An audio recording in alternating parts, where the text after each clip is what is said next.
जब एक यूनिवर्सिटी ने कई बिलियनर्स और अरबपतियों के ऊपर रिसर्च किया कि वो कौन सी हैबिट है जो इन सभी अरबपतियों और बिलियनर्स में कॉमन है, और इतने रिसर्च के बाद उन्हें वो एक हैबिट मिली गई।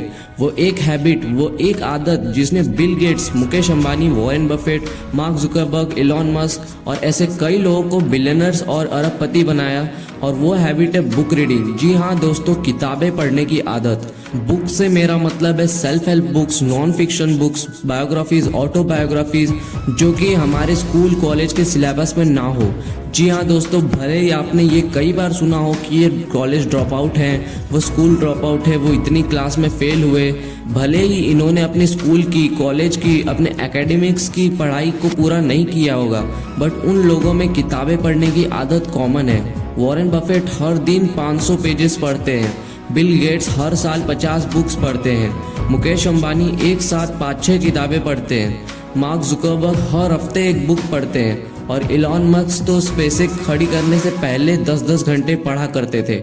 एक स्टडी में पाया गया कि जो इंसान हर साल 7 बुक्स पढ़ता है, उसके मिलियनर बनने के चांसेस 122% तक बढ़ जाते हैं। बुक्स पढ़ने से इंसान बहुत पावरफुल बन जाता है अपनी नॉलेज से। इसलिए 1933 में हिटलर ने हजारों किताबों को जला दिया था ताकि कोई इन्हें पढ़कर इन्फ्लुएंस ना हो पाए। और क्या आपको पता है कि पॉलिटिक्स के किंग आचार्य चाणक्य ये कहते थे कि हमें अपनी गलतियों के अलावा दूसरों की गलतियों से भी सीखना चाहिए। एक बुक को बनाने में कई साल लगते हैं, और कुछ बुक्स में तो लोग अपनी ज़िंदगी की सारी लर्निंग भी एक बुक में दे देते हैं, और कुछ बुक्स में तो कई लोगों की पूरी ज़िंदगी के एक्सपीरियंस की लर्निंग भी है। तो ज़रा सोचो कि लोग अपनी पूरी लाइफ की सीख सिर्फ एक किताब में दे देते हैं, जो कि हम 1 महीने के अंदर पढ़कर सीख सकते हैं। बुक्स की कीमत ही नहीं लगाई जा सकती। बुक्स सिर्फ हमें कुछ 100 रुपये देने पर मिल जाती है, पर उनकी कीमत उससे कई गुना ज़्यादा होती है।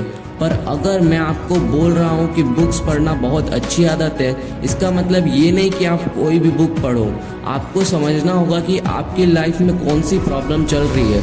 आपके जेब में 100 रुपये भी नहीं है तो उस समय इन्वेस्टिंग के रिलेटेड, स्टॉक मार्केट के रिलेटेड बुक्स पढ़ना इतना बेनिफिशियल नहीं होगा। अगर आपको कोई स्किल सीखनी है तो उसके ऊपर आप बुक्स पढ़ सकते हो। आपको आपकी कम्युनिकेशन स्किल्स बेटर करनी है तो उसके ऊपर आप बुक्स पढ़ो। अगर आपको इंस्पिरेशन चाहिए, मोटिवेशन चाहिए, तो आप बायोग्राफीज और ऑटोबायोग्राफीज पढ़ो। अगर आप फाइनेंशियली फ्री होना चाहते हो तो फाइनेंस रिलेटेड बुक्स पढ़ो, बिजनेस के रिलेटेड बुक्स पढ़ो। आपको खुद देखना है कि अभी इस वक्त मेरे लिए सबसे ज़्यादा अच्छी बुक कौन सी हो सकती है। बुक्स पढ़ने से बिलियनर तो बन सकते हैं, बट बुक्स पढ़ने का ज़्यादा फायदा नहीं होगा अगर आप कोई एक्शन ही नहीं ले रहे, उस बुक में की चीज़ों को अप्लाई नहीं कर रहे। हाँ, कुछ कैटेगरीज की बुक्स में आप चीज़ें अप्लाई नहीं कर सकते, उन्हें आप समय आने पर ही अप्लाई कर पाओगे, बट कुछ सेल्फ डेवलपमेंट बुक्स की बातों को आप अप्लाई कर सकते हो।